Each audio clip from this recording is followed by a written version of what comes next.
Hello student, I'm Mr. Mohammad Saqib, your biology teacher and I welcome you all in my YouTube channel, The Bios Planet। तो student आज हम बात करते हैं आपके जो फर्स्ट चैप्टर आपका जो चल रहा है लाइफ प्रोसेस का, उसमें हम रेस्पिरेशन के बारे में बात कर रहे थे। रेस्पिरेशन में हमने ऑलमोस्ट एनारोबिक रेस्पिरेशन को देख लिया। टाइप्स ऑफ रेस्पिरेशन हमने देखा। तो टाइप्स ऑफ रेस्पिरेशन एक्चुअली हम क्या देख रहे हैं इस टाइम? टाइप्स ऑफ रेस्पिरेशन को देख रहे हैं। Types of respiration. तो जो टाइप्स ऑफ रेस्पिरेशन है, इसमें हमने क्या देखा अभी तक? इसमें हमने देखा कि दो टाइप के रेस्पिरेशन होते हैं, एक एरोबिक रेस्पिरेशन होता है, एक एनारोबिक रेस्पिरेशन होता है। तो मैंने पहले एनारोबिक रेस्पिरेशन के बारे में आपको बता दिया। एनारोबिक। आज हम बात करेंगे सेकंड टाइप के रेस्पिरेशन, जिसका जो कौन सा है?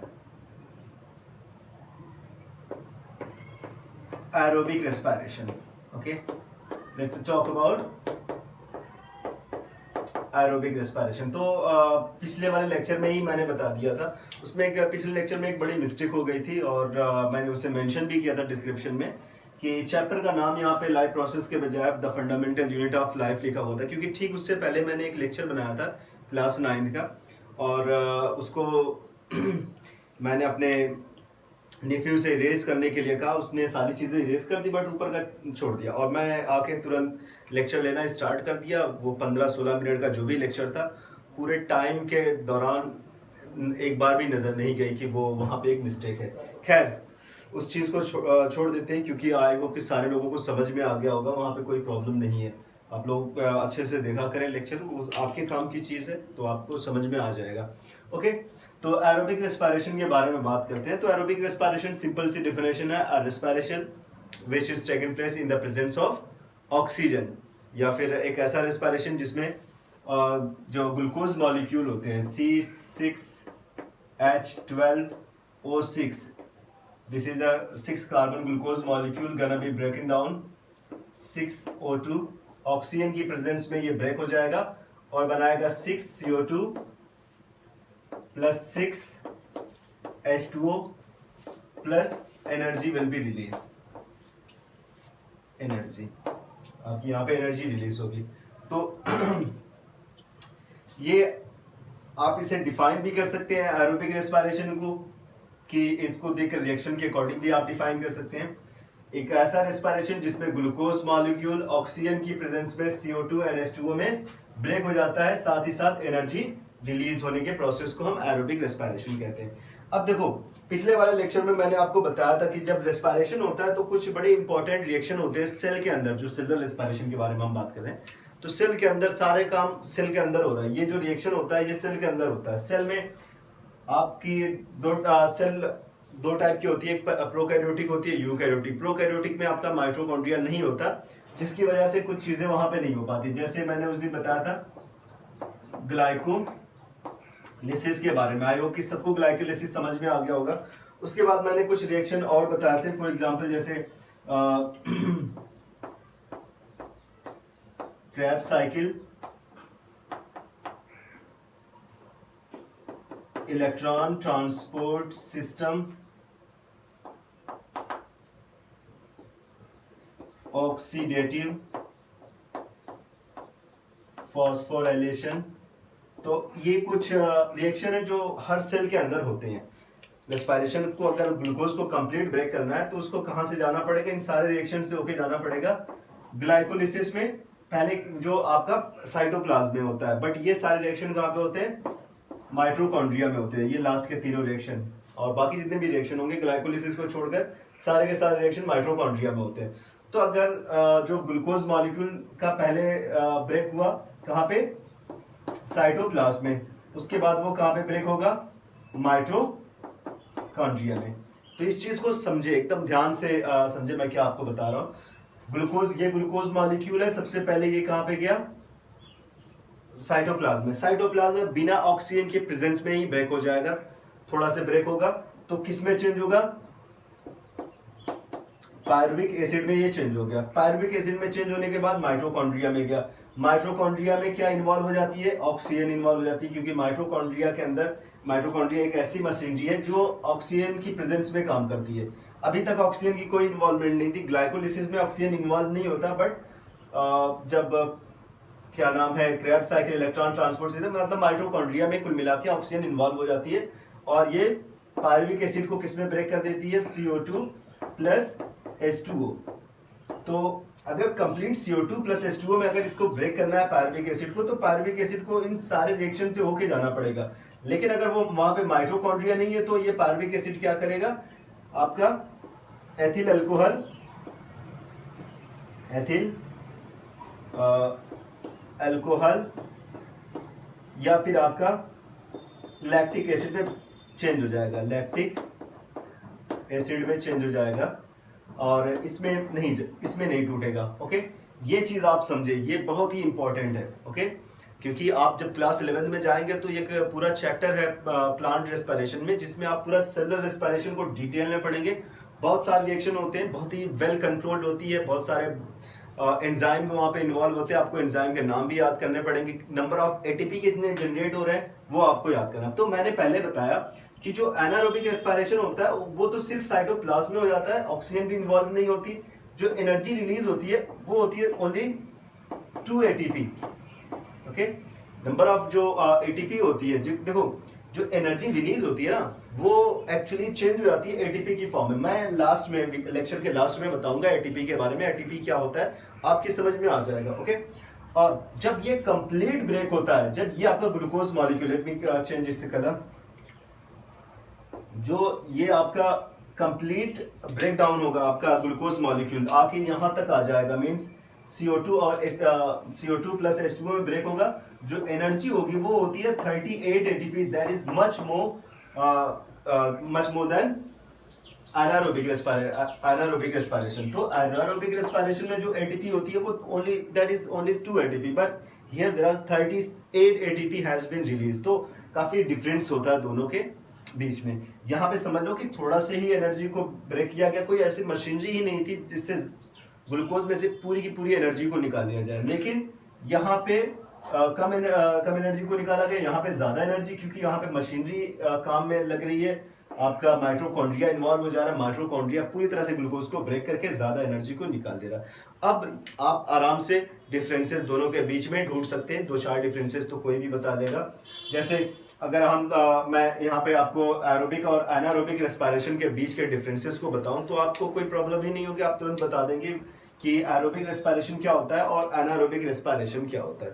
और उसके बाद जैसे ऑक्सीजन की प्रेजेंस, ऑक्सीजन की एब्सेंस, माइटोकॉन्ड्रिया का इन्वॉल्वमेंट, माइटोकॉन्ड्रिया का जो एनारोबिक रेस्पिरेशन में माइटोकॉन्ड्रिया इन्वॉल्व नहीं होता, नंबर ऑफ एटीपी कितने जनरेट हुए ये भी हो जाएगा आपका, किस में पाया जाता है, किस ऑर्गेनिज्म में पाया जाता है वो भी आपका हो जाएगा। तो ये सारे रिएक्शन, कौन कौन से रिएक्शन वहां पे हो रहे हैं, इसमें सिर्फ ग्लाइकोलिसिस होता है, इसमें सारे रिएक्शन होते हैं। तो glycolysis is a common pathway which can be seen in both aerobic and anaerobic respiration. और एनारोबिक में सिर्फ यही होगा, एरोबिक में सारे के सारे हो जाते हैं। ठीक है, तो ये चीज होगी एरोबिक रेस्पिरेशन के बारे में। अगर कोई कंफ्यूजन है तो आप कमेंट बॉक्स में जरूर लिख के बताइएगा कि वहां पे वो चीज समझ में नहीं आई। ओके, तो मैं चीज़ों को समझाने की कोशिश करता हूँ। कभी कभी होता है कि वहाँ पे थोड़ा बहुत मिस्टेक निकल आती है। अब human being, as a human being कोई भी मिस्टेक कर सकता है। तो चलो, अब मैं इस चीज़ को इरेज करके, आई होप कि सारे लोगों को समझ में आ गया होगा कि ये एरोबिक रेस्पिरेशन क्या होता है, एनारोबिक रेस्पिरेशन क्या होता है और दोनों के डिफरेंसेस क्या होते हैं। कई डिफरेंसेस और भी आप अपने से डिफरेंसेस फाइंड करके आप अपने नोट्स में नोट करते रहें, ताकि आपके जो नॉलेज है ना वो ज़्यादा हो इन सारे टॉपिक पर और आपको कोई प्रॉब्लम ना हो इन फ्यूचर। ओके, तो मैं इनको इरेज करके मैं आपको एटीपी के बारे में समझाने वाला हूँ। आखिर ये एटीपी जो वर्ड है, बार बार हम कह रहे हैं कि जो एटीपी रिलीज हुई है वो किस फॉर्म में चेंज हो गई, सॉरी, जो एनर्जी रिलीज हुई, ग्लूकोज ब्रेक हुआ तो इसमें से एनर्जी निकली, वो एनर्जी किस फॉर्म में चेंज हुई, एटीपी की फॉर्म में चेंज हुई। तो हम अब उसी एटीपी को समझने की कोशिश कर रहे हैं। ओके, यहाँ पे भी हो जाएगा, बहुत ज्यादा दिक्कत नहीं है। यहाँ पे मैं एक लाइन बना देता हूँ। अब हम इसे यहाँ पे समझने की कोशिश करते हैं। ओके, तो एटीपी क्या होता है मैं आपको यहाँ पे समझाने की कोशिश करता हूँ। तो एटीपी के बारे में, तो एटीपी का जो पूरा नाम है, पहले मैं यहाँ पे उसका पूरा फुल जो नेम है वो लिख दे रहा हूँ। इसको कहते हैं adenosine triphosphate. Adenosine triphosphate, actually adenosine triphosphate एक टाइप का बायोमोलिक्यूल है। इसे कॉइन ऑफ एनर्जी भी कहते हैं, जो माइटोकॉन्ड्रिया के अंदर स्टोर होता है। जो बहुत सारे हमारी बॉडी में जितने भी मेटाबॉलिक रिएक्शंस होते हैं, हमारी बॉडी में जो भी मैकेनिकल फंक्शन होते हैं, हमारी बॉडी में रेस्पिरेशन, एक्सक्रीशन, जितने भी रिएक्शन हो रहे हैं, सारे रिएक्शन के पीछे अगर जो, क्योंकि बिना एनर्जी के तो कोई रिएक्शन होने वाला नहीं है, उन सारे रिएक्शन को के लिए जो एनर्जी उस टाइम देता है, जैसे कि अब आपने खाना खाया, तुरंत एनर्जी आपकी बॉडी में आई, तुरंत खत्म हो गई, तब तो बाद में आप काम कर ही नहीं पाएंगे, आपको दिन भर खाना पड़ेगा और काम करना पड़ेगा। तो ऐसा होता नहीं है। होता क्या है कि आपने एक बार खाना खा लिया और वो एनर्जी आपकी बॉडी में स्टोर हो गई, और फिर आप दिन भर काम करते हैं, लेकिन आप ऐसा नहीं कि आपकी बॉडी में एनर्जी की कमी हो जाती है। आप शाम तक काम करते, फिर आते हैं, फिर आप खाना खाते, फिर एनर्जी स्टोर हो जाती है। तो वो एनर्जी किस फॉर्म में स्टोर होती है उसको समझते हैं। तो एनर्जी जो थी, ये एनर्जी जो है बस किस फॉर्म में स्टोर हो गई, एटीपी के फॉर्म में स्टोर हो गई। ये एटीपी की फॉर्म कहां पे स्टोर हुई? ऑफ कोर्स माइटोकॉन्ड्रिया में। अब ये माइटोकॉन्ड्रिया में कैसे स्टोर हुई? ये एनर्जी का फॉर्म जो है, एक्चुअली होता क्या है ना, किस फॉर्म में स्टोर हुई, तो इन सारी चीजों को समझते हैं। देखो माइटोकॉन्ड्रिया, मैं एक सिंपल सा यहाँ पे डायग्राम बना देता हूँ माइटोकॉन्ड्रिया का। ऐसे ये माइटोकॉन्ड्रिया आपका है,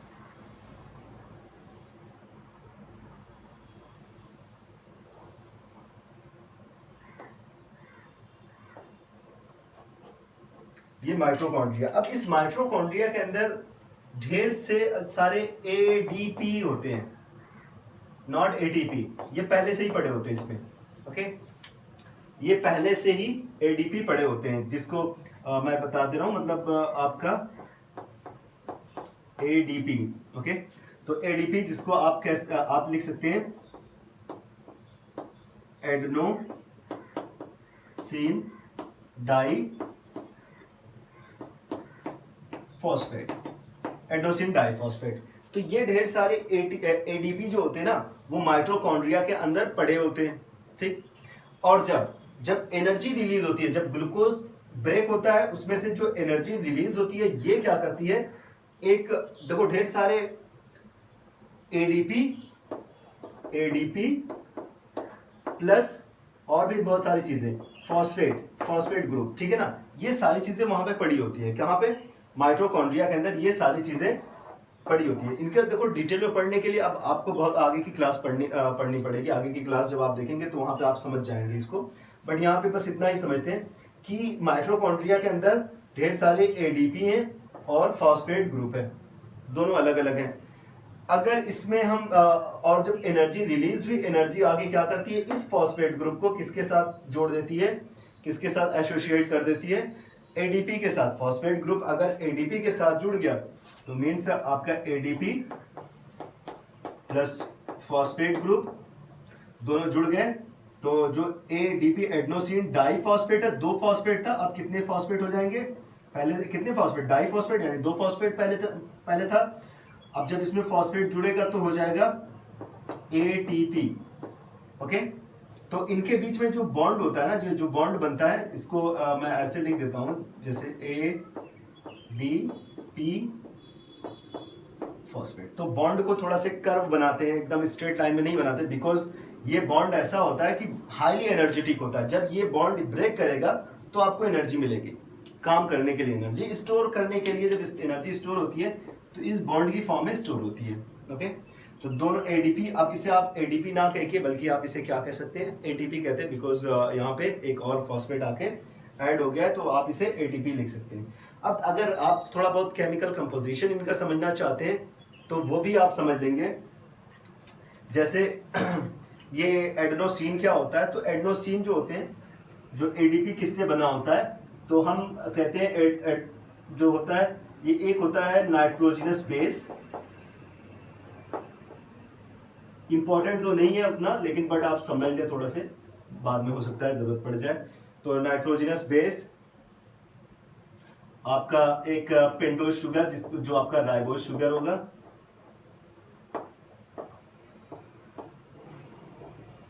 एक पेंटोज शुगर राइबोज शुगर हो जाएगा। उसके अलावा फॉस्फेट ग्रुप, अगर फॉस्फेट ग्रुप 1 है तो आप ये नाइट्रोजनस बेस जो होते हैं उसमें एडेनिन जुड़ा होता है। जब एडेनिन शुगर के साथ जुड़ता है तो हम इसको कहते हैं एडेनोसिन। शुगर के साथ जुड़ के क्या बन गया? एडेनोसिन। एडेनोसिन में बदल गया। जब एक फॉस्फेट आके जुड़ गया तो आप इसमें फॉस्फेट लगा देंगे, तो एडेनोसिन मोनोफॉस्फेट, प्लस एक और फॉस्फेट ग्रुप आके जुड़ गया, एडेनोसिन डाइफॉस्फेट, एक और फॉस्फेट आके जुड़ गया, इनके साथ आके जुड़ गया। अब आप इसको क्या कहेंगे? ट्राइफॉस्फेट कहेंगे। तो ये एक सिंपल सा है इनका मॉलिक्यूलर स्ट्रक्चर। जब आप क्लास 11 में जाएंगे, मैं बार बार आपको बता रहा हूँ, बहुत इंपॉर्टेंट चैप्टर है, समझना आपको जरूरी है। और डीएनए भी इसी तरह से आप समझेंगे, ओके, क्योंकि डीएनए का स्ट्रक्चर और इनका स्ट्रक्चर सेम होता है। तो ये हाईली एनर्जेटिक होते हैं। एक एटीपी जो होता है वो 7300 कैलोरी एनर्जी इनमें होती है। जो इनमें एनर्जी होती है वो 370, या फिर हम इसको कह सकते हैं 7300 एनर्जी कैलोरी एनर्जी होती है। 7.3 किलो कैलोरी एनर्जी सिर्फ एक एटीपी मॉलिक्यूल में। अगर एक एटीपी मॉलिक्यूल, मतलब अगर आपको एनर्जी निकालनी है तो एटीपी है, एटीपी इसमें से फॉस्फेट को ब्रेक कर देते हैं या फॉस्फेट को निकाल देते हैं, तो ये चेंज हो जाएगा एडीपी में, प्लस फॉस्फेट आपका अलग हो जाएगा। फिर जब आप फूड खाएंगे फिर ये एडीपी किस में चेंज हो जाएगा? एटीपी में चेंज हो जाएगा। तो ये एक साइक्लिक रिएक्शन होता है कि जैसे एनर्जी रिलीज हो गई तो एडीपी एटीपी में चेंज हो गया, एडीपी में चेंज हो गया, और जब आपका फिर से आपने फूड को गेन किया, आपने आपकी बॉडी में एनर्जी आ गई, तो फिर से एडीपी एटीपी में चेंज हो जाएगा। तो एडीपी से एटीपी, एटीपी से एडीपी, ये लगातार होने वाला रिएक्शन। उसमें फॉस्फेट कभी ब्रेक होता है, फॉस्फेट जुड़ जाता है, एनर्जी आती है, दोनों जोड़ देती है, जब एनर्जी रिलीज होती है तो दोनों अलग हो जाते हैं। तो ये आपका कॉइन ऑफ एनर्जी हो गया, जिसमें मैंने आपको एटीपी के बारे में बताया। बहुत इंपॉर्टेंट है, समझ में आना चाहिए आपको। और रेस्पिरेशन में कुछ बड़े इंपॉर्टेंट टॉपिक हैं, जैसे इन सारी चीज़ों के बारे में मैंने थोड़ा सा डिटेल में जाके इनको समझाने की कोशिश की है, और आई होप कि आप लोगों को पूरा डिटेल समझ में आ गया। देखो, बुक में सिर्फ ग्लाइकोलिसिस के बारे में दिया हुआ है, तो लेकिन ज़रूरत पड़ती है कि आपको क्रैब्स साइकिल और ये सारी चीज़ें भी दिया जाए। आपके आगे तो पढ़ना ही है, बट आप थोड़ा सा यहाँ पे नाम सुने रहेंगे तो आपके लिए आसान हो जाएगा। ओके, तो आज का जो लेक्चर है बस इतना ही। आप लोग वीडियो को कंप्लीट देखा करें, और अगर कोई प्रॉब्लम है तो आप मुझे ज़रूर बताएं, उसमें कमेंट बॉक्स में लिख के बताएं। कुछ स्टूडेंट पर्सनल कॉल भी कर लेते हैं, तो बहुत सारे स्टूडेंट बहुत अच्छा कर रहे हैं। मैं उन लोगों के हार्ड वर्क को अप्रिशिएट करना चाहता हूँ। तो सारे स्टूडेंट हार्ड वर्क करते रहें। Thank you so much.